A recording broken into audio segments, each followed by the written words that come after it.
आने वाले समय में हम ये अंबेडकर समाज पार्टी पूरी तरह से अपने भाई किसानों के साथ है, बिल्कुल कंधे से कंधा मिलाकर हम इनके साथ है। ईवीएम से बिल्कुल भी चुनाव नहीं होने देंगे। अब आर पार की लड़ाई है, अपने प्राण न्यौछावर कर देंगे हम। जेल भरो आंदोलन है। अब ये आर पार की लड़ाई है, या तो ईवीएम है या हम है। आने वाले समय में ये बदलाव होगा। जिसके पास जितनी भी प्रॉपर्टी है सबसे छीनी जाएगी। जिसने कब्जा करके जो बैठा हुआ है, कैसे होगी तो उसके पास नहीं होने देंगे। उसकी जरूरत के हिसाब से उसको प्रॉपर्टी दी जाएगी, बाकी वो लोगों में बांटी जाएगी। जो 92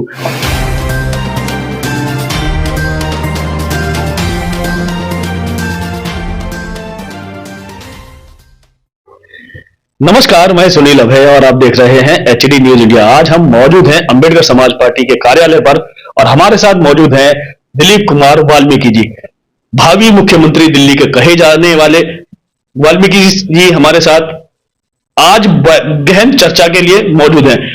क्योंकि आज आप देख रहे होंगे कल 16 तारीख है, 16 फरवरी, क्योंकि किसानों ने पूरा भारत बंद का आह्वान किया है। तो क्या इनका स्टैंड है, उनकी पार्टी का क्या स्टैंड है, सीधे सीधे बात करेंगे दिलीप भाई से। दिलीप भाई, स्वागत है चैनल पर। Thank you sir. सर, जिस तरीके से किसान इस समय लाठी भी खा रहा है, गोलियां भी खा रहा है और दिल्ली पर चढ़ाई करने की जो बात कर रहा है अपनी मांग को लेकर एमएसपी पे, क्या आपका स्टैंड है, आपकी पार्टी का क्या स्टैंड? देखो, हम बड़े शर्म की बात है, ये विश्व का सबसे बड़ा लोकतंत्र है हमारा देश भारत, और यहाँ पर देखो लोगों की सुनी नहीं जाती। जनता सर्वोपरि है। प्रजातंत्र के अंदर सबसे ऊपर, ये सरकार से भी ऊपर, सुप्रीम कोर्ट से भी ऊपर, जितने भी सरकारी मानता कौन है सर? सब लोग यही बात करते हैं, लोकतंत्र में जनता सबसे ऊपर है, परंतु जनता की सुनी कहां जाती है? बेवकूफ बना रखा ना। क्योंकि ये कारण क्या है, मैक्सिमम लोग भारत के अनपढ़ हैं, उनको नॉलेज नहीं है, उनको संविधान की नॉलेज नहीं है, उनको पॉलिटिकल साइंस की नॉलेज नहीं है। इसका ये फायदा उठाते हैं पॉलिटिकल पार्टीज। तो ये मतलब, तो हमारा देश विश्व का सबसे बड़ा दुख की बात है कि ये अपनी आवाज बुलंद करने के लिए, मांगे मांगने के लिए वो कहते, और क्या करते हैं वो कि जंतर मंतर पर जाइए। अरे तुम्हारे बाप का देश है ये, सरकार के बाप का देश है। हम मौलिक अधिकार है, फंडामेंटल राइट्स है, हम कहीं भी अपना विरोध दर्ज कर सकते हैं। हमको दुख है, हमको भारत के लोग, हमको किसी भी प्रकार का, चाहे हम किसान हैं, चाहे हम ये आशा वर्कर है, चाहे हम रिटायर्ड ये पेंशनर हैं, वगैरह वगैरह, जितने भी लोग ये धरना देते हैं, सब भारत के तो लोग हैं। भाई ये दुखी है, क्यों कर रहे हैं? इनको अधिकार है, ना कि जंतर मंतर पर पूरे देश में। ये पार्लियामेंट के सामने भी कर सकते हैं। कहां लिखा हुआ है कि तुम जंतर मंतर पर ही धरना दोगे? ये बड़ी बदमाशी कर रखी इन सरकारों ने। और आने वाले समय में हम ये अंबेडकर समाज पार्टी पूरी तरह से अपने भाई किसानों के साथ है, बिल्कुल कंधे से कंधा मिलाकर हम इनके साथ है। हम कल 16 फरवरी के बंद में आप साथ हैं? हम साथ हैं, इनों के साथ, पूरे तन मन धन से इनके साथ है। हमारी पूरी टीम, पूरे ऑल इंडिया की टीम हमारी अंबेडकर समाज पार्टी की, हमने बुलाया सबको और इन्हों के साथ है हम सभी। किसानों को तो दिल्ली में घुसने नहीं दिया जा रहा, आप कैसे साथ देंगे उनके? देखो, कैसे ना कैसे तो आएंगे ना। ये फिर वही बात आ कि विश्व का सबसे बड़ा प्रजातंत्र होने के बाद तुम उनको एंट्री नहीं दे रहे, वो उनकी आवाज नहीं सुन रहे। ये गुंडे बैठे हुए हैं हमारे देश के अंदर। सरकार को आप गुंडा कह रहे हैं, आपके ऊपर कार्रवाई हो सकती है। गुंडे प्रजातंत्र के अंदर गुंडे बनकर बैठे हैं। हम आने वाले समय में ईवीएम को उखाड़ फेंकेंगे और चुनाव होने ही नहीं देंगे ईवीएम से। अब आने वाले समय में नजदीक है, 2-2.5 महीने रह गए और कैसे नहीं होने देंगे आप? जेल भरो आंदोलन होगा। अब ये देश में क्रांति ने जन्म ले दिया है। किस क्रांति की बात कर रहे हैं? सब लोग तो मरे पड़े हैं। और सरकार किसी की सुनने को तैयार ही नहीं। मुर्दों में तो प्राण फूकने, हमें मुर्दों में ही प्राण फूकने हैं। और अब आर पार की लड़ाई है। बहुजन समाज के लोगों ने अपनी कमर कस ली है। अब आर पार की लड़ाई, बहुजन समाज की आप बात कर रहे हैं। बहुजन समाज के लोग जो है वो बहुजन समाज पार्टी के पास तरफ जाते हैं, अंबेडकर समाज पार्टी की तरफ तो कोई आता ही नहीं। नहीं। अब ये क्या है कि वो जालिया सा फैलाया हुआ उन्होंने, ब्राह्मण वर्ण व्यवस्था का जाल उनके दिमाग से निकल नहीं पाता। उनको अंबेडकरवाद को समझ ही नहीं पाए अभी तक वो। तो बड़े कहना, मैंने कहा ना कि मैक्सिमम लोग यहाँ पर हिंदुस्तान में अनपढ़ हैं। जिसका ये सरकार फायदा उठाते हैं। अब आने वाले समय में अब हम ऐसा नहीं होने देंगे। हम बहुजन समाज के लोग 91 या 92% पूरे देश के अंदर हैं और आने वाले समय में हमारी ही सरकार होगी। हम ईवीएम से बिल्कुल भी चुनाव नहीं होने देंगे। अब आर पार की लड़ाई है, अपने प्राण न्यौछावर कर देंगे हम। जेल भरो आंदोलन है। अब ये आर पार की लड़ाई है, या तो ईवीएम है या हम हैं, हम भारत के लोग। अब ये है आर पार की लड़ाई है। और आने वाले समय में सरकार ये कह रही है कि जिस तरीके से 2019 में उन्होंने एक नारा दिया था 300 पार का, तो 303 सीटें आई थी। इस बार वो 400 का पार का नारा दे रहे हो, 400 से ऊपर ही आएंगी सीटें। इसका मतलब क्या हुआ कि ईवीएम से कितनी बड़ी धोखा दे। उन्हें पता है कि आने वाली है ये सीटें, हमें पहले ही कैलकुलेट कर लेते हैं। ईवीएम में सेटिंग पहले ही कर देते हैं। ये कहां जाती 19 लाख के ईवीएम कहां गई? वो इसी सेटिंग के लिए रखी रहती है। कैसे का? अब वो 400 को उन्होंने तैयार करके रख दिया ईवीएम कि 400 से पार। क्या मतलब हुआ उसका? उन्होंने पहले सेटिंग कर रखी है। ईवीएम में पहले तैयार बैठी है ईवीएम 2024 के लिए।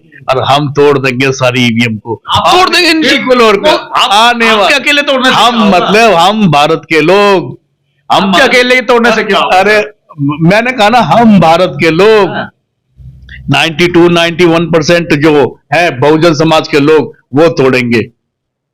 वो ईवीएम को बिल्कुल तोड़ देंगे, नहीं होने देंगे। चाहे हमें अपने प्राणों की आहुति क्यों ना देनी पड़े। ईवीएम पे चुनाव ना हो, इसके लिए प्राण की आहुति देने के लिए तैयार हैं आप? अरे ये तो देश सबसे बड़ा राजद्रोह है, देशद्रोह है।